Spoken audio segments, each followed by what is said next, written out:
আরে হাঁসটি তো এখানেই রেখেছিলাম, তাহলে হাঁসটি গেল কোথায়? কার এত বড় দুঃসাহস যে আমার গুহার সামনে থেকে আমার শিকার চুরি করে নিয়ে যায়?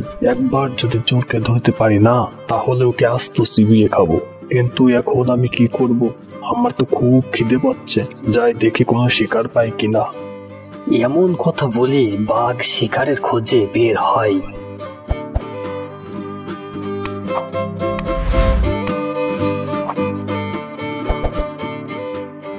আমার পেট তো খিদের চোটে খা খা করছে, কোথাও কোনো শিকার দেখতেছি না। যাই সামনের দিকে এগিয়ে যাই। তারপর বাঘ সামনের দিকে এগিয়ে যায়, আর কিছু দূর এগোতেই দেখে দুটি রাজহাঁস। আরে বাহ, এতক্ষণ কোনো শিকারই দেখতে পাচ্ছিলাম না, এখন তো সামনে দেখি দুটো রাজহাঁস। এখনই তো ওদেরকে খেতে হবে। তখনই বাঘ রাজহাঁস দুটোকে শিকার করে ফেলে, আর একটা রাজহাঁস ওখান থেকে খেয়ে নেয়, আর একটা যখনই খাবে তখন আমার পেটে মোচড় দিচ্ছে। তাড়াতাড়ি করে বাসায় যাই। আর তখনই বাঘ বাকি রাজহাঁসটি মুখে করে নিয়ে বাসার দিকে গেল।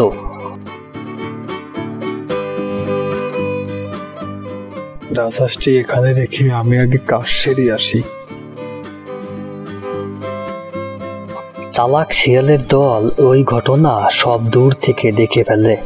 বন্ধু, ওই দেখ, বোকা বাঘ শিকার রেখে চলে গেছে। চল আমরা শিকারটা নিয়ে আসি। তাহলে চল, তাড়াতাড়ি করে যেতে হবে।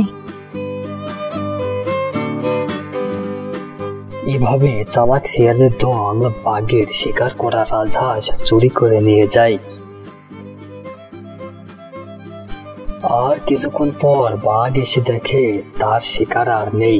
কি ব্যাপার? আমার শিকার কই? আমার শিকার নিল কে?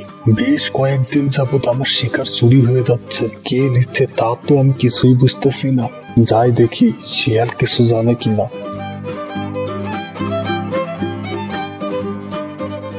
তারপর বাঘ শিয়ালের কাছে এসে দেখে তার শিকার করা রাজহাঁস। আরে ভাগ্যেরা, তোরা রাজহাঁস পেলি কোথায়? আরে মামা, আমরা তো একে শিকার করে এনেছি। তা কোথা থেকে আনলি শুনি? আরে মামা, শিকার তো এনেছে তোমার গুহার সামনে থেকে। এই রে, কেন হয়ে গেল। তার মানে চোর তাহলে তোরা? দেখ, আজকে তোদেরকে চিবিয়ে খাবো। বন্ধু পালা পালা, বাঘ মামা রেগে গেছে, পালা বন্ধু পালা। তোরা পালাবি কোথায়? আজকে তোদের নিস্তার নেই। সম্পূর্ণ ভিডিও দেখতে আমাদের চ্যানেলটা এখনই সাবস্ক্রাইব করুন।